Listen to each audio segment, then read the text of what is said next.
The first strike the sky above New Delhi burned with colors that shouldn't exist. Purple streaks mixed with sickly green as the Valderan ships descended through Earth's atmosphere like falling stars made of nightmares. They didn't come with warnings or negotiations.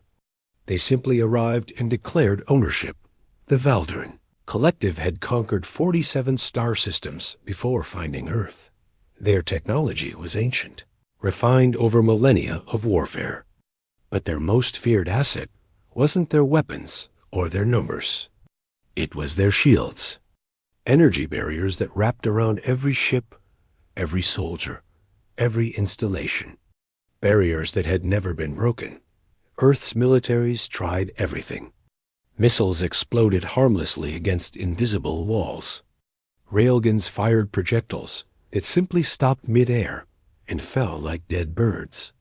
Nuclear weapons created brilliant flashes that faded without leaving a scratch. The Valderan shields didn't just stop attacks. They mocked them. Dr. Sarah Chun stood in the ruins of what used to be the International Defense Research Facility in Geneva. 3 days ago, it had been humanity's crown jewel of military science. Now it was smoking rubble and broken dreams. She picked through the debris, her hands cut and bleeding, searching for anything salvageable. Her team of 200 scientists had been reduced to 12 survivors. Dr. Chun. The voice came from behind her. Admiral Marcus Stone stepped carefully through the wreckage, his uniform still crisp despite the ash falling like snow. "We need you." Sarah laughed bitterly. "Need me for what? To watch more of our weapons bounce off their shields? To calculate exactly how outmatched we are? To find a way through?"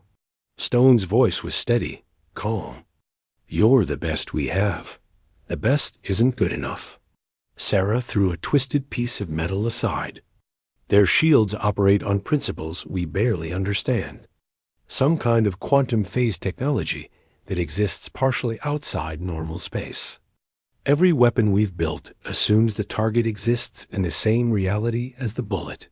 Stone moved closer. "Then we build weapons that don't make that assumption." Sarah stopped searching and looked at him. Really looked. The Admiral's face was lined with exhaustion, but his eyes burned with something she recognized. Not hope. Determination. The kind that doesn't care about odds. "How many?" she asked quietly. "How many what? How many people have we lost?" Stone's jaw tightened. 200 million in the first 72 hours. The Valderan aren't trying to coexist. They're cleansing. Sarah felt the number hit her like a physical blow. 200 million. More than the population of most countries. Gone in 3 days. "I'll need resources," she said. "Everything you can give me. And I'll need people who are willing to think like the universe doesn't have rules. You'll have it." Stone pulled out a tablet and handed it to her. Project Apex. Unlimited authority. Unlimited budget. Whatever you need. Sarah scrolled through the authorization codes. She had access to military bases, research stations, manufacturing facilities, and personnel across every surviving nation. No oversight. No bureaucracy. Just results. "There's one more thing," Stone said. "We're not the only ones working on this. 12 other teams around the world. Whoever cracks it first, we share immediately. No glory, no credit, just survival."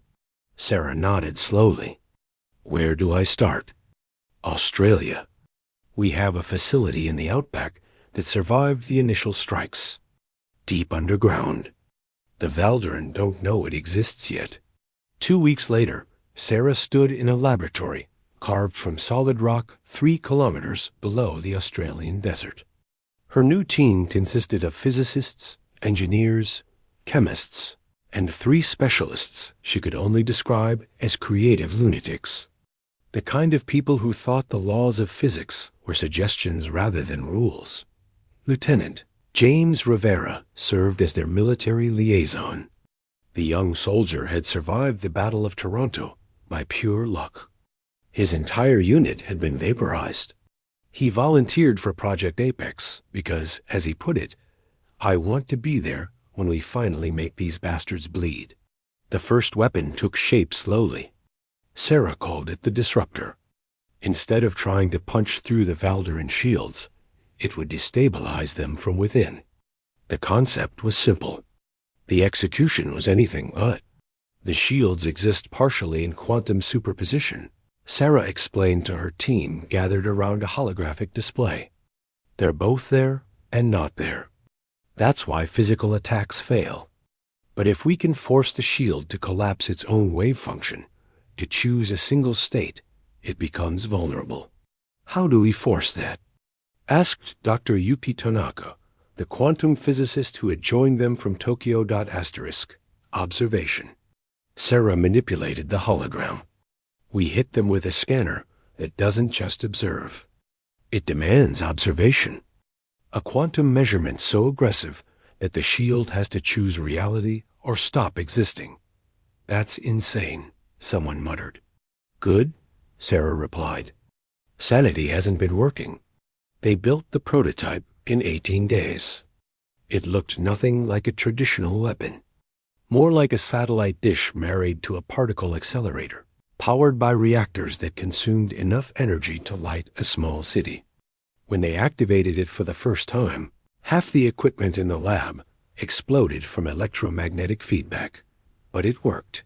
The test target, a captured Valderan drone with its shields active, simply stopped. The shields flickered, wavered, and collapsed. For 3 full seconds, the drone was vulnerable. Then the shields regenerated. 3 seconds, Rivera said. That's all we get?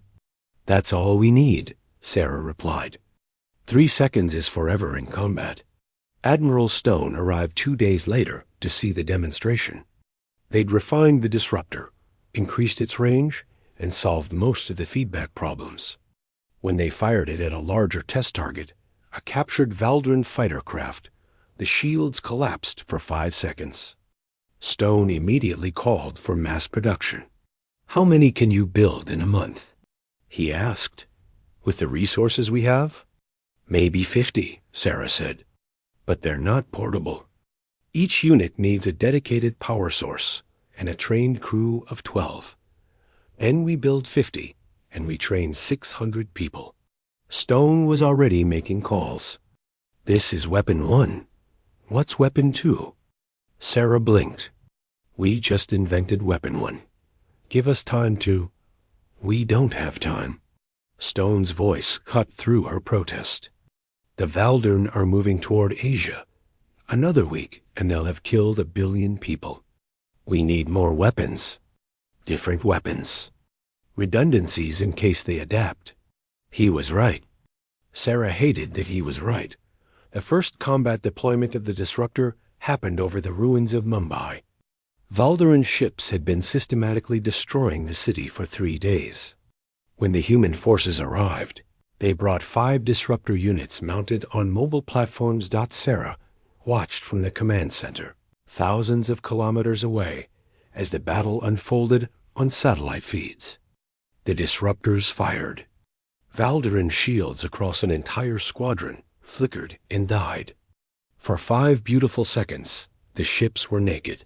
Human missiles, held in reserve, screamed forward and found their marks. 3 Valderan cruisers exploded. A 4th crashed into the ocean. The rest retreated in disorder. The command center erupted in cheers. People cried. Someone started singing. Sarah sat quietly, watching the replays. They'd killed Valderan. Actually killed them. For the first time since the invasion began, humanity had drawn blood, but her satisfaction lasted exactly 48 hours. The Valderan adapted. The next engagement, over Beijing, went differently. The disruptors fired. The shields flickered. But this time, they regenerated in under 1 second. The Valderan had modified their shield harmonics, learned from the previous defeat, and compensated. They're learning faster than we can deploy, Rivera reported. The disruptors still work, but the window is shrinking.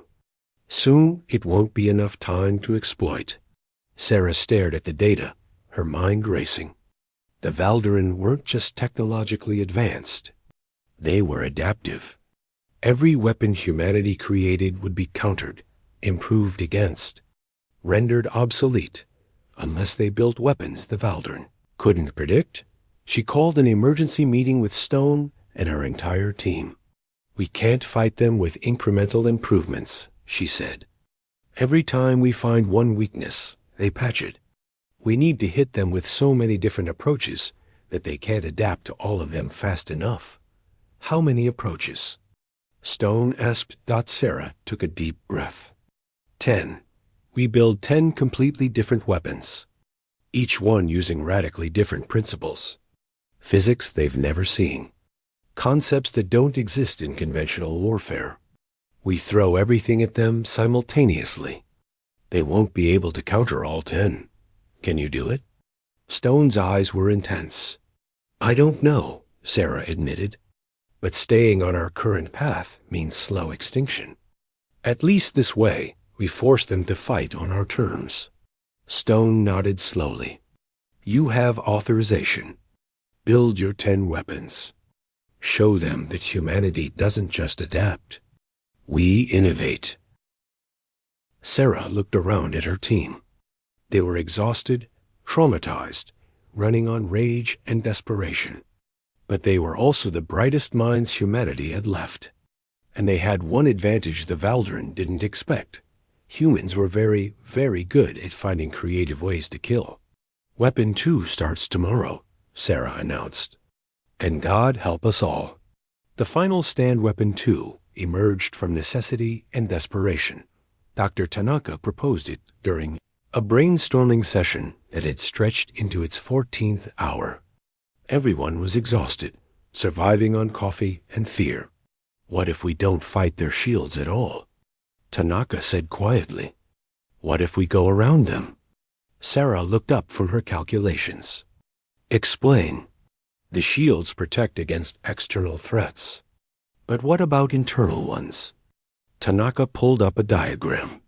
We developed phase displacement technology for quantum computing. What if we weaponize it?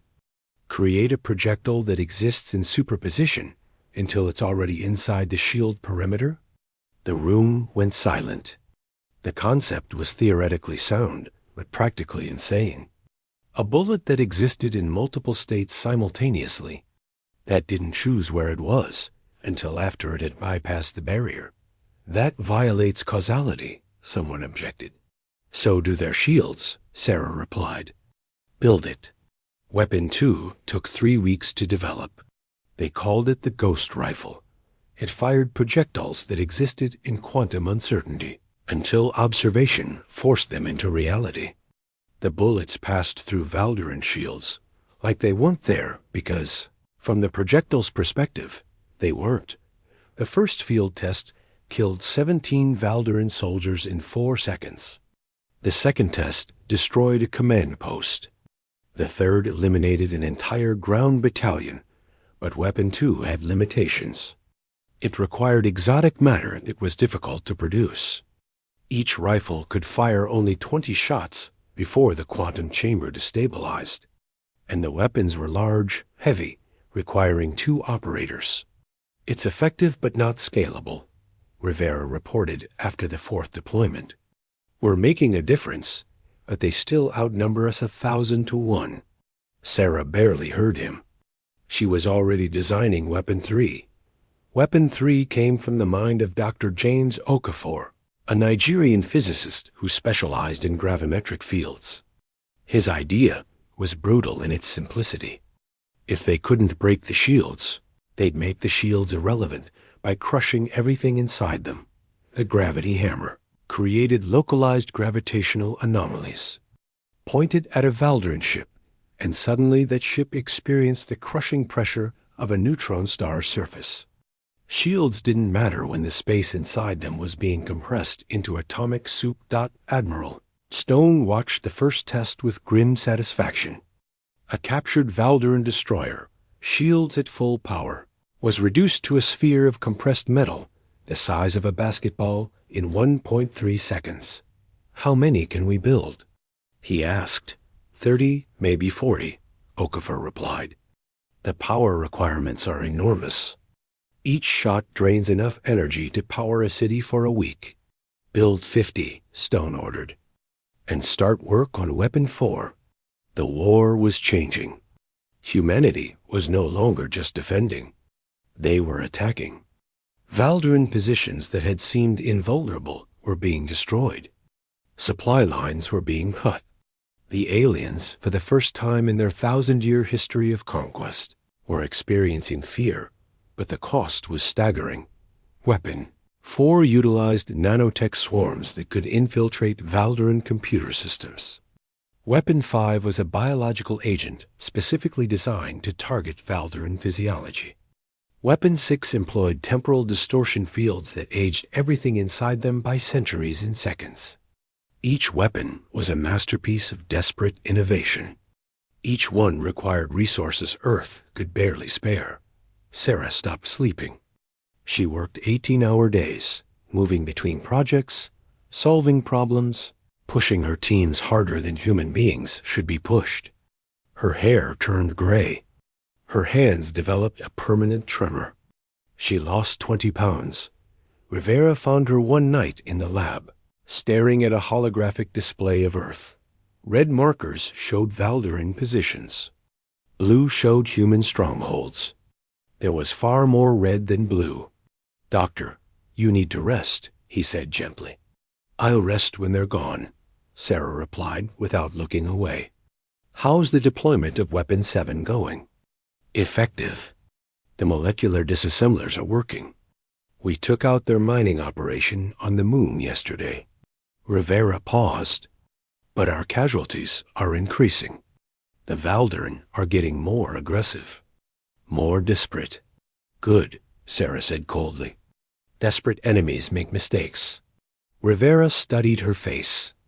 The warm scientist who had picked through rubble in Geneva was gone. In her place was something harder, colder, something that scared him. Doctor, I need to ask you something. Rivera's voice was careful. Weapon 10, the one you won't let anyone else see the specifications for. What is it? Sarah finally turned to look at him. Her eyes were hollow, haunted. Insurance, she said. Weapon 10 is what we use if everything else fails. That's not an answer. It's the only answer you're getting. Weapon 8 was completed 3 days later. The reality anchor created zones where the laws of physics became rigid, unchangeable. Valderan technology, which relied on quantum effects and dimensional manipulation, simply stopped working inside these zones. Their ships fell from the sky. Their weapons became inert metal. Weapon 9 was Sarah's cruelest creation. A psychological weapon that broadcast directly into Valderan neural networks. It didn't kill them. It broke their minds, filled them with paralyzing terror, made them experience every death they'd ever caused as if it were happening to them simultaneously. Admiral Stone watched the results of Weapon 9's first deployment with visible discomfort. Dr. Chun, this is torture, he said quietly. Yes, Sarah replied without emotion. They vaporized 200 million of us in 3 days. This is mercy compared to that. This isn't who we are. Sarah turned to face him, her expression fierce. This is exactly who we are when pushed far enough. They wanted to see what humanity becomes when survival is the only option. Now they know. The 9th weapon changed something fundamental in the war. Valderan forces began surrendering, not because they were defeated militarily, but because they were terrified. Stories spread through their ranks about humans who built horrors, who turned science into nightmare, who refused to die quietly. But Sarah wasn't satisfied. She worked in secret on Weapon 10, sharing the specifications with no one. Rivera tried to access the files and found them locked behind encryption that even military intelligence couldn't crack. 2 months after Project Apex began, The Valderan sent their first communication. Not a demand. A question. What will it take for you to stop? Asterisk. The message was broadcast to every surviving human facility. Admiral Stone called an emergency council. Military leaders, scientists, politicians from every surviving nation gathered virtually to discuss the unprecedented situation. They're offering to negotiate, the Secretary General said. We should respond. Negotiate what? Sarah's voice cut through the discussion. They murdered billions of us. Destroyed our cities. They didn't come to negotiate. They came to exterminate. Dr. Chun, if we can end this without more bloodshed, someone began. We end it when they're no longer a threat, Sarah interrupted. We end it when they can never do this to another species. We end it with Weapon 10. Stone leaned forward. What exactly is Weapon 10, Doctor? Sarah was silent for a long moment. Then she pulled up a file that made several people in the virtual meeting gasp. Weapon 10 targets their home system, she said quietly. Not their ships. Not their soldiers. Their star. We've developed a method to trigger premature stellar collapse. We turn their sun into a black hole. Everything in their system, every planet, every station, every last Valderan who stayed home, it's pulled into the singularity. Complete extinction. The virtual meeting exploded into arguments. Voices overlapped, accusing, defending, pleading. That's genocide. They started this war. We can't become monsters to fight monsters. We already are monsters. We just need to decide if we're effective ones. Stone raised his hand, and somehow the room fell silent. Dr. Chun, he said carefully, if we deploy Weapon 10, we're not just ending the war. We're crossing a line we can never uncross. We become the thing the universe should fear. We already are, Sarah replied. The Valden learned that. The question is whether we finish the lesson. There has to be another way, Stone insisted. Sarah smiled sadly. There is. We accept their surrender. We negotiate terms. We trust that an empire that has conquered 47 systems and murdered billions of us will honor peace, because we asked nicely. She paused. Or we make sure they never threaten anyone again. The debate raged for hours. Sarah sat silently, watching humanity argue about its soul. Part of her, a small distant part that remembered who she used to be, hoped they would choose mercy.